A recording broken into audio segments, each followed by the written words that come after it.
Head hitting instructor from All-Stars Academy joins us here on Big Board Sports, Matt Frey, as the high school baseball season finally gets underway. This weather has been not conducive to getting outdoors and playing baseball, but yesterday was perfect, and a lot of games were played, and we had a camera as we met. Chris Honorado and I worked together at News Channel 13. We had Gilderland action with Shenandoah. I know Saratoga and Colony played yesterday. I think Saratoga beat Colony, and that was going in. Colony, one of the teams to beat. Saratoga got him. So already interesting off the top in the Suburban Council, and many of these teams in the winter train at All-Stars Academy, and then there's individual workouts, and Matt Frey is on top of all of that, as he is also the assistant coach at Ballston Spa. Sees a lot of high school baseball players and teams. Good morning, Matt Frey. Good morning, Roger. Thank you for having me on. Appreciate it, Matt. Let's just start team-wise. If you're run down some teams that you think are going to have good seasons, and we're only one game in, where are we starting out with teams that you think are going to be pretty good this season in the Suburban? Well, let's forget about these last 2 days. Some surprising games. Saratoga played great. I expect them to reload because they're, a good program. They have one of the best, if not the best, shortstops in the area. Really good left fielder who's a sophomore starter for them, Lewis Clark. They got Brian Hart, who's the basketball player. Oh, he's a good baseball player too, huh? Marist for baseball. So wow. Yeah, okay. But they also lost 7 starters, so I expected them last year, and so did everyone else, to be the team. They're actually the team that knocked us out of the playoffs. They played their best game there. I think everyone besides PBR or whatever, whoever ranked, I think it was Times United, I don't want to call anybody out, whatever newspaper ranked the teams to watch, they put Shen, Niski, and CBA down. I think all the coaches thought Colony had the best chance because, we're talking about 30 games and, well, if the weather holds up, 35 days, but if it doesn't, 30 days. So. Yeah. Right. Well, and of course, when you're talking about which team is the best, you're talking about which teams have the pitching. And that's, I'm sorry, I forgot to say that. The Colony is absolutely loaded arms-wise. Not only do they have the best pitcher in the area in Ryan Lambert, who was the second best pitcher in the area last year, they got 2 other guys with varsity experience.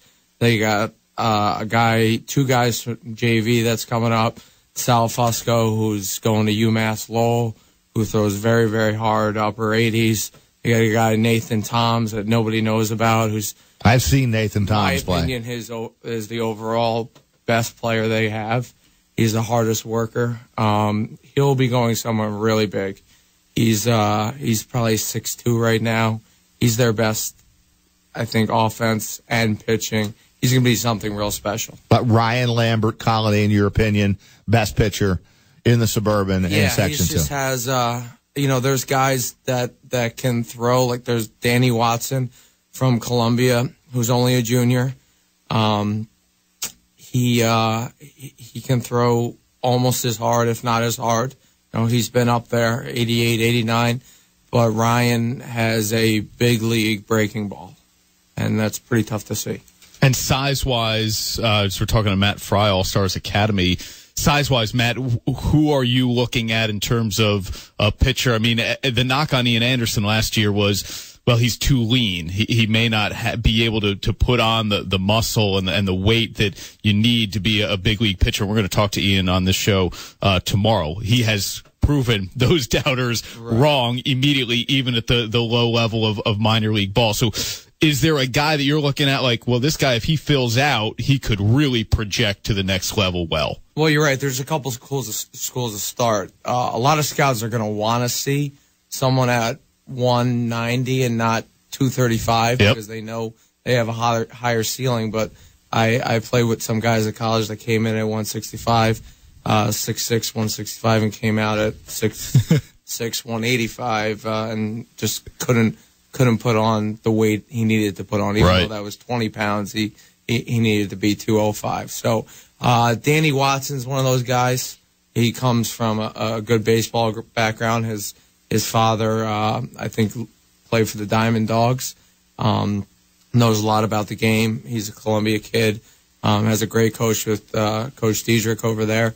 And he's like Ian. He's tall, lanky, throws hard, and has good breaking stuff, and a hard worker. We're very blessed at All Stars to have.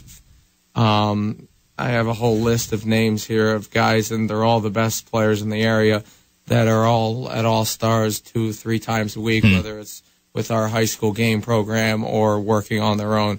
And the amount of years I've been part of this, my stepfather owns the place, so I've been a part of All Stars Academy for 16 years now. And the guys that I've seen that have made it are the guys that, take lessons and do the high school game, because there's nothing better in the area, nothing close in the high school program that we do. But it's the guys that will hit 2 days on their own in the cage, even if it's just off the tee or if their buddies soft toss them. They do a day of travel practice.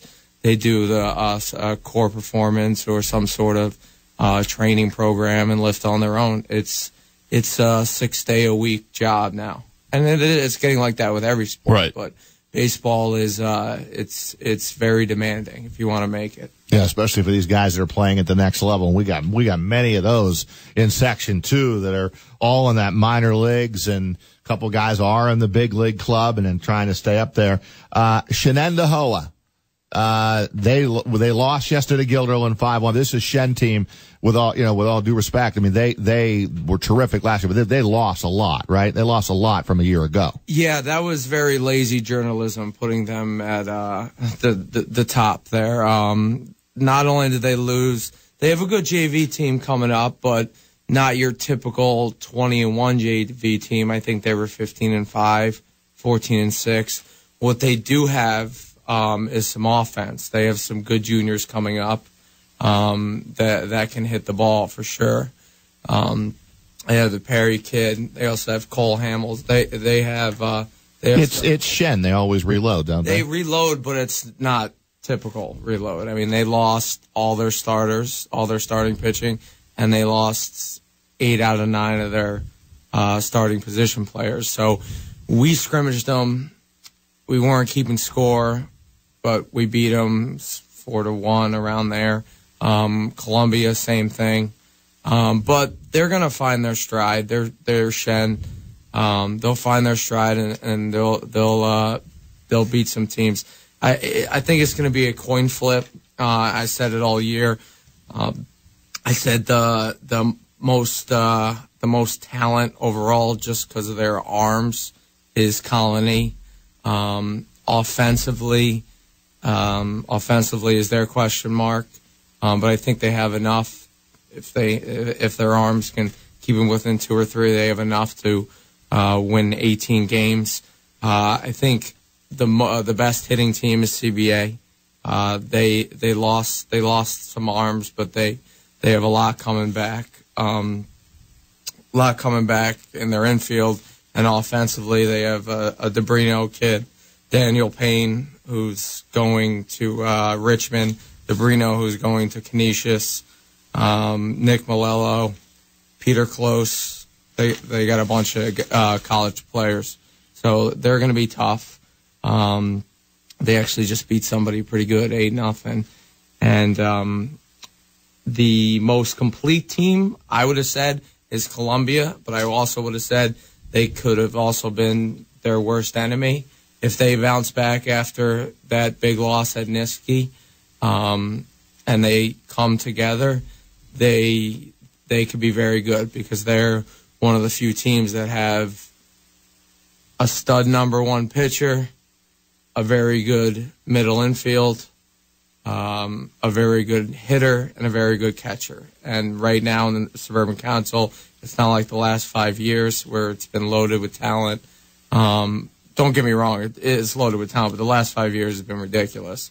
It really has. I mean, I when I look, and I've told Chris this, and I know you pick up the Times Union. I don't know if they still do this, but they probably will. You open up the Sunday paper, and they list guys that are in the minor leagues minor league system that have either are born and raised here and played their high school ball here, or maybe they were passing through and they attended Siena or Albany that are in the minor league system, Chris, is amazing. And of course, the young man that we followed last year was Ian Anderson, and he's off to a good start. He's in your Braves organization, right? Yeah. He's already had one start in single A. Is he single A? Single A, right? yeah. Single A. At Rome. Braves need him sooner rather than later. He had 8 strikeouts in 4 2/3 of an inning, gave up a run in the first inning of the season that he pitched, but then he was lights out from there. And he is jumping up the charts, not just the Braves prospect list, but Baseball America's list. I mean, anybody who covers minor league baseball is taking notice of Anderson right now. Matt, you think he's in a just a different category than the rest? Absolutely. He had, he starts off, it's one game, but, to go out there first game and shove it like that. He's got a 1.86 ERA.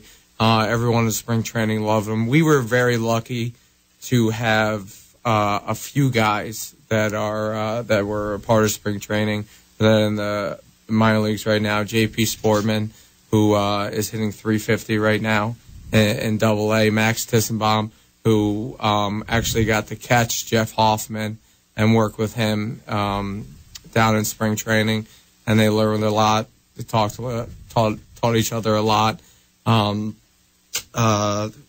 Who else did we? Ian worked with us, worked with our pitchers. So we were really lucky to get our kids to get them exposed to the guys from the next level, what it takes, what these players actually look like, because it's sad to say, but some of them aren't really realistic about, hey, it's always good to have dreams, but this is what it takes.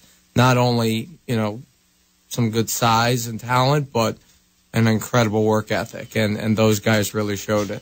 And Chris, we just had a story on last week about the young man from Shaker, right? Canley. Yep. Getting called back up again to the Chicago White Sox.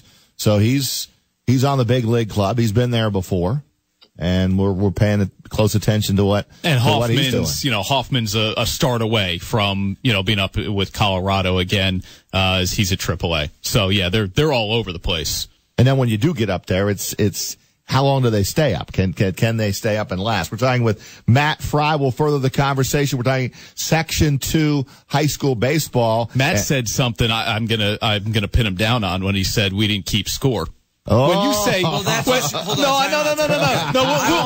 do this. Though, but my question is, when everybody's like, well, we didn't keep score, everybody knows everybody's keeping score. Listen, if you want the real Matt Frey to come out, okay? Right? That's what we want, Matt. Yeah. Okay? Everyone from Clifton Park who came in after me bragging, hey, we beat the state champs. Yeah. Oh, you didn't keep score. I say, Little League team, 6-year-old who doesn't keep score? Exactly. Says that got beat 15-2. No, we beat them 4-1. Yeah. We beat them 4-1. Trust me, I know. I want to be politically correct. I love it. I know all about keeping score at all levels. Section 2 baseball and beyond. The players that are right there in those minors that are close. There's a bunch of them, including a young man who trained a lot at your place. That's next on Big Board Sports 104.5 Team ESPN Radio.